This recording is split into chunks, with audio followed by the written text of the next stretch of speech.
ডাউল আর চাউল দুইটা জিনিস আনতে হবে, পারবে না? হ্যাঁ পারবো, নিয়ে এসে দিচ্ছি। দেখুন ব্যাপার হলো 100 ডাল 500 ডাল 500 ডাল।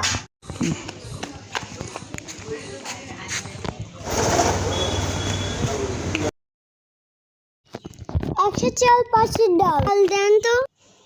এই দোকানে শুধু ঔষধ পাওয়া যায়, তুমি ওই দোকানে যায় বলো চাউল আর ডাল দিয়ে দিবে না। 100 চাল 500 ডাল দেন তো। তোমার ভুল হয়েছে, 5 সের চাউল হবে আর 1 সের ডাউল হবে।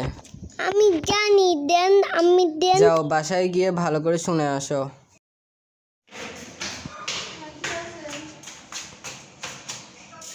100 ডাল 100 চাল বলছি, লেখতে বলছে 500 চাল 100 ডাল। জি বাবা, থাক, তোমার যাওয়া লাগবে না, আমি নিয়ে আসবো।